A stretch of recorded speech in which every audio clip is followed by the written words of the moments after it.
안녕하세요. 오늘의 이야기 바람이 남긴 두 개의 그림자 지금 시작합니다. 2025년 3월 서울 강남구 테헤란로 스카이리온 본사 23층 면접실은 긴장으로 가득했다. 국내 최대 항공기 제조사의 해외법인 신입사원 최종 면접. 지원자 서아람은 검은색 정장을 단정하게 차려입고 면접관들 앞에 앉아 있었다. 사연 시작 전 구독과 좋아요 눌러주시고 어디서 듣고 계신지 댓글 남겨주세요. 우리 청취자분들 항상 건강하시고 행복이 가득하시길 기원하겠습니다. 마지막 질문입니다. 인사팀장이 서류를 내려놓으며 물었다. 당신의 인생에서 가장 큰 영향을 준 사람은 누구입니까? 하람은 잠시 망설였다. 준비된 답변이 있었다. 하지만 이 자리에 이 회사에 오기까지의 긴 여정을 생각하니 다른 말이 나왔다. 강윤서입니다. 면접실 뒤편에서 참관하던 강도연 전 회장의 펜이 종이 위에서 멈췄다. 68세의 노인은 30년 경영 일선에서 다져진 침착함으로 표정을 유지했지만 손끝이 미세하게 떨렸다. 강윤서요? 인사팀장이 고개를 갸웃했다. 가족분이신가요? 제 어머니가 가장 사랑했던 분입니다. 그분 없이는 저희 가족이 존재하지 않았을 거예요. 비록 제가 태어나기 전에 세상을 떠나셨지만 저는 그분의 이름으로 여기 서 있습니다. 면접은 그렇게 끝났다. 하람이 나간 후 도연은 자리에서 일어나지 못했다. 27년. 그토록 긴 세월 동안 잊으려 애썼던 이름. 딸의 이름이 낯선 청년의 입에서 나올 줄은 몰랐다. 회장님, 괜찮으십니까? 인사팀장이 걱정스럽게 물었다. 그 지원자. 도연은 가까스로 입을 열었다. 신원 조회를 다시 해봐. 철저하게. 1998년 봄 스카이리온은 아직 중소기업이었다. 강도연은 불철주야 일하며 회사를 키웠고 딸 윤서는 그런 아버지를 이해하려 애썼다. 명문대 경영학과를 졸업한 윤서는 아버지가 원하는 대로 회사 기획팀에 들어갔다. 그러나 윤서의 마음은 다른 곳에 있었다. 대학 시절 만난 예술가 서미정. 회화를 전공한 미정은 자유로웠고 따뜻했으며 윤서가 평생 갈망했던 모든 것이었다. 아버지, 저 회사 그만둘게요. 윤서가 말했던 날 도연의 얼굴은 돌처럼 굳었다. 무슨 소리냐? 제 인생을 살고 싶어요. 아버지의 꿈이 아니라 제 꿈을요. 내 꿈? 그림 그리는 여자와 어울리며 인생을 낭비하는 게 내 꿈이냐? 그날의 말싸움은 돌이킬 수 없는 상처를 남겼다. 도연은 딸의 교우 관계를 조사했고 미정의 존재를 알게 됐다. 그는 딸에게 선택을 강요했다. 회사와 가족 아니면 그 여자. 윤서는 집을 나갔다. 그것이 마지막이었다. 며칠 후 도연의 책상 위에 두꺼운 신원조사 보고서가 놓였다. 서아람 26세, 모친 서미정 58세, 전화가 현재 미술학원 운영. 도연은 다음 페이지를 넘겼다가 손이 멈췄다. 모친의 과거 동거인 강윤서 1971-1999 급성 폐혈증으로 사망. 책상 모서리를 잡은 도연의 손이 하얗게 질렸다. 1999년. 윤서가 집을 나간 지 1년 후였다. 그는 딸이 해외로 갔다고 연락을 끊고 새 인생을 시작했다고 믿었다. 아니, 믿고 싶었다. 하지만 딸은 죽어 있었다. 27년 동안 그는 살아있는 딸을 미워했고 죽은 딸은 차가운 묘지 어딘가에 누워 있었다. 더 조사해. 도연의 목소리는 갈라졌다. 모든 것을 알아내. 다음 보고서는 더 충격적이었다. 서아람에게는 형이 있었다. 아니, 정확히는 남매였다. 강하민, 27세. 현재 스카이리온 항공기술연구소 소속 엔지니어. 도연은 회사 인사 데이터베이스를 직접 뒤졌다. 강하민. 서울대 항공우주공학과 수석 졸업. 입사 3년차 차세대 항공기 설계 프로젝트 핵심 멤버. 평가는 S급 인재였다. 사진을 보는 순간 도연은 숨이 멎는 것 같았다. 젊은 시절 자신의 얼굴이 거기 있었다. 각진 턱선, 깊은 눈매, 곱게 뻗은 콧날. 강윤서의 아들이라는 것을 의심할 여지가 없었다. 왜? 도연은 중얼거렸다. 왜 아무도 모르고 있었던 거지? 도연은 서미정에게 직접 연락했다. 비서실을 통한 공식적인 면담 요청이었다. 미정은 거절할 수 없었다. 3월에 차가운 바람이 부는 날, 두 사람은 스카이리온 본사 회장실에서 만났다. 27년 만에 재회였다. 앉으시죠. 도연이 말했다. 목소리는 평온했지만 눈빛은 복잡했다. 미정은 조심스럽게 앉았다. 한때 예술가로서의 자유로움이 있던 그녀였지만 이제는 지친 중년 여성의 모습이었다. 손은 물감 대신 학원 분필로 거칠어져 있었다. 윤서는. 도연이 먼저 입을 열었다. 언제 죽었습니까? 직설적인 질문에 미정의 눈가가 붉어졌다. 1999년 11월 3일이요. 아이를 낳고 석 달 후였어요. 아이, 쌍둥이였어요. 하민이와 하람이. 윤서는. 출산 후 회복이 더뎠어요.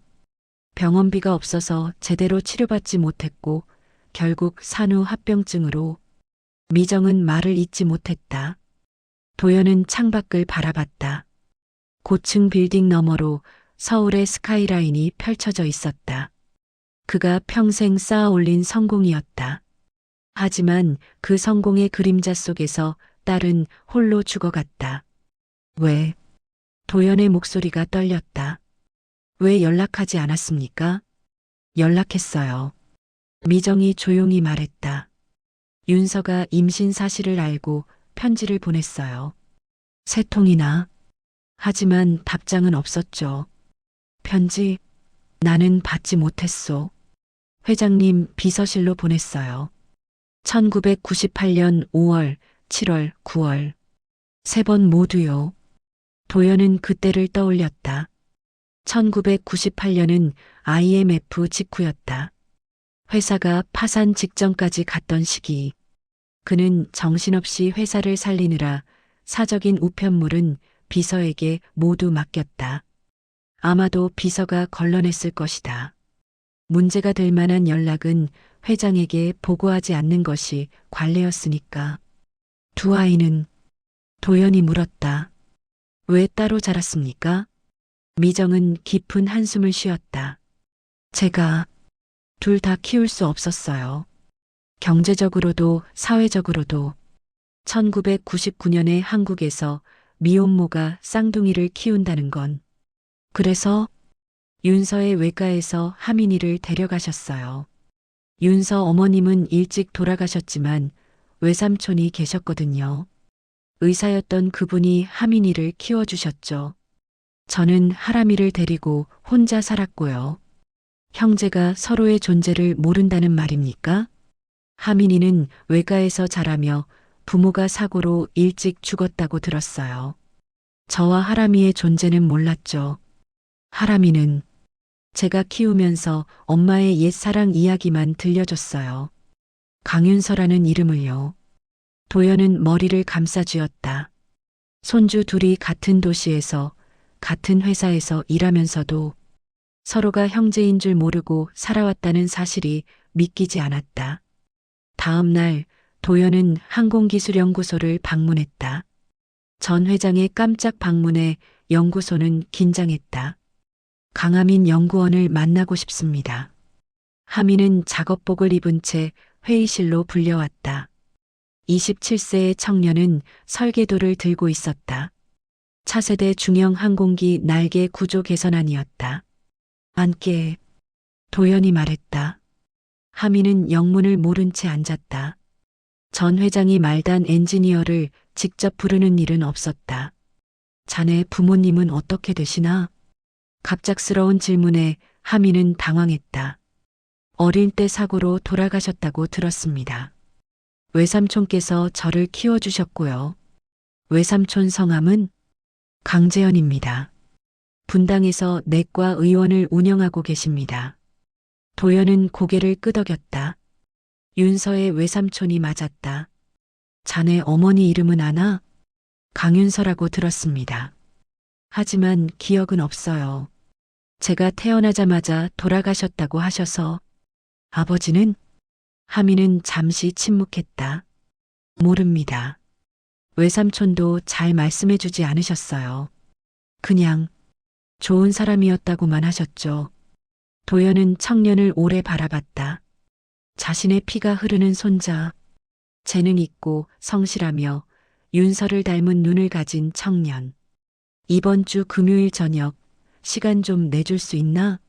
네. 아, 네. 물론입니다. 본관 23층 회의실로 오게. 오후 6시에 같은 시각 하람은 최종 합격 통보를 받았다. 해외 법인 신입사원. 꿈에 그리던 기회였다. 미정은 딸의 합격 소식을 듣고 복잡한 표정을 지었다. 축하해, 하람아. 엄마, 왜 그래요? 안 좋아 보여요. 아니야. 그냥 내가 그 회사에 들어가면 많은 게 바뀔 것 같아서. 무슨 말이에요? 미정은 딸을 앉혔다. 하람아, 너 오빠가 있어. 네. 쌍둥이 오빠. 강하민이라고 해. 지금 스카이리온에서 일하고 있어. 하람의 얼굴이 창백해졌다. 엄마, 지금 무슨. 미안해. 진작 말했어야 했는데. 너희 엄마 윤서가 죽고 나서 둘 다 키울 수 없었어. 그래서 오빠는 외과에 보냈고 너만 내가 키웠던 거야. 그럼 제가 평생 혼자라고 생각했던 게. 미안해. 정말 미안해. 하람은 머리를 감싸쥐었다. 26년 동안 자신에게 오빠가 있었다는 사실을, 같은 서울에 같은 회사에 오빠가 있었다는 사실을 믿을 수가 없었다. 그리고 또 하나, 미정이 떨리는 목소리로 말했다. 강도현 전 회장이 날 만나자고 했어. 강도현? 그 유명한. 너희 외할아버지야. 본관 23층 회의실. 도연은 창가에 서서 해가 지는 걸 바라봤다. 곧 두 남매가 들어올 것이다. 자신이 27년간 모르고 살았던 손주들. 노크 소리가 들렸다. 들어오게. 하민이 먼저 들어왔다. 정장을 갖춰 입은 모습이 의젓했다. 이어서 하람이 들어왔다. 남매는 서로를 보며 놀란 표정을 지었다. 앉게. 둘 다. 두 사람은 회의 테이블을 사이에 두고 앉았다. 하민은 여전히 상황을 이해하지 못했고 하람은 어머니에게 들은 이야기 때문에 긴장한 표정이었다. 도연은 두 사람 앞에 각각 봉투를 놓았다. 안에는 DNA 검사 결과지가 들어 있었다. 열어보게. 하민이 먼저 봉투를 열었다. 서류를 읽던 그의 눈이 커졌다. 이게 무슨 친자 확인서입니다. 도연이 말했다. 강하민 씨와 강도연 사이의 생물학적 관계를 확인한 겁니다. 결과는 조부와 손자로 나왔습니다. 하람도 자신의 서류를 펼쳤다. 같은 결과였다. 그리고 이건. 도연은 세 번째 서류를 꺼냈다. 두 분 사이의 유전자 검사 결과입니다. 일란성 쌍둥이는 아니지만 일란성 쌍둥이로 확인됐습니다. 회의실에 침묵이 흘렀다. 하민이 먼저 입을 열었다. 제 어머니가 회장님의 딸이었다는 말씀이신가요? 강윤서. 내 외동딸이었네. 그럼 저희는 형제자매가 맞네. 쌍둥이지. 하람은 고개를 들어 하민을 바라봤다. 비슷한 눈매, 비슷한 손모양. 왜 면접장에서 첫눈에 익숙하다고 느꼈는지 이제 이해가 됐다. 도연은 앉으며 긴 한숨을 내쉬었다. 27년 전 나는 내 어머니를 집에서 쫓아냈네. 내 고집과 편견 때문이었지. 그 뒤로 딸의 소식을 듣지 못했어. 알고 보니 딸은 너희를 낳고 1년도 안 돼 세상을 떠났더군. 외할머니는 하민이 조심스럽게 물었다. 내 어머니가 어렸을 때 돌아가셨어. 암이었지. 그래서 나는 더 외롭게 딸을 키웠는지도 모르겠네. 하지만 그게 변명이 될 순 없지. 하람이 입을 열었다. 외할아버지 라고 불러도 되나요? 도연의 눈가가 붉어졌다. 68년을 살면서 처음 듣는 호칭이었다. 그래야겠지. 너희는 내 손주니까. 그날 이후 많은 것이 바뀌었다. 도연은 강재현을 만났다. 윤서의 외삼촌이자 하민을 키우는 인. 두 사람은 오랜 시간 이야기를 나눴다. 재현은 조카의 죽음 이후 도연을 원망했지만 동시에 그의 고통도 이해했다. 윤서는 당신을 끝까지 사랑했어요. 재현이 말했다. 죽기 직전까지도 당신 이야기를 했죠. 아버지가 자랑스럽다고, 언젠가 이해해 주실 거라고. 도연은 대답하지 못했다. 하민과 하람은 조심스럽게 관계를 쌓아갔다. 27년을 따로 살았지만 피는 속일 수 없었다. 비슷한 말투, 비슷한 습관들이 하나둘 발견됐다. 오빠는 커피에 설탕 2스푼 넣어요? 하람이 물었다. 응. 너도? 저도요. 엄마가 이상하다고 했는데. 두 사람은 웃었다. 미정은 도연에게 윤서의 유품을 건넸다. 일기장, 편지들, 스케치북. 도연은 밤새 그것들을 읽었다. 아버지, 저는 아버지를 미워하지 않아요. 다만 제 삶을 살고 싶을 뿐이에요. 언젠가 아버지도 이해해 주시겠죠. 저는 믿어요. 마지막 편지의 문구였다. 도연은 편지를 가슴에 안고 흐느꼈다. 6개월 후, 강하민은 차세대 항공기 프로젝트 팀장으로 승진했다. 서아람은 해외 법인에서 눈부신 성과를 올리며 주목받고 있었다. 두 남매는 한 달에 한 번씩 모였다. 미정과 재현 그리고 도연까지. 이상한 가족의 형태였지만 누구도 불편해하지 않았다. 할아버지, 이거 보세요. 하민이 태블릿을 내밀었다. 신형 엔진 설계안인데 하람이 아이디어를 줘서 완성했어요. 하람이가 오빠 설명 듣다가 문득 떠올랐어요. 엄마가 어렸을 때 들려준 이야기가 있었거든요. 새가 날개를 접는 방식에 대해서요. 도연은 미소 지었다. 윤서는 어릴 적 새를 관찰하는 걸 좋아했다. 그 감성이 딸에게 그리고 손주들에게 이어진 것이다. 잘했다. 두 사람 다. 저녁 식사 후 도연은 테라스로 나갔다. 서울의 야경이 펼쳐져 있었다. 바람이 불었다. 윤서야. 도연이 중얼거렸다. 내 아이들은 잘 자라줬어. 내가 걱정했던 것과 달리 둘 다 훌륭하더구나. 미안하다. 늦었지만 이제라도 할아버지 노릇하려고 해. 바람은 대답 대신 그의 흰 머리를 쓸고 지나갔다. 1년 후 스카이리오는 창립 30주년 기념식을 열었다. 도연은 명예회장으로서 단상에 올랐다. 오늘 이 자리에서 특별한 발표를 하나 하려고 합니다. 청중이 숨을 죽였다. 강윤서 인재양성재단을 설립합니다. 경제적 어려움으로 꿈을 포기해야 하는 젊은이들을 위한 장학재단입니다. 특히 한부모 가정, 조선 가정 출신 학생들을 우선 지원할 것입니다. 박수가 터졌다. 이 재단의 초대 이사는 도연이 미소 지었다. 제 손주 강하민, 서아람이 맡을 예정입니다. 객석에서 두 남매가 일어나 인사했다. 카메라 플래시가 터졌다. 행사가 끝난 후 가족들은 윤서의 묘를 찾았다. 경기도 외곽의 작은 공원묘지. 단출한 비석 앞에 모두가 섰다. 엄마. 하민이 무릎을 꿇었다. 저예요.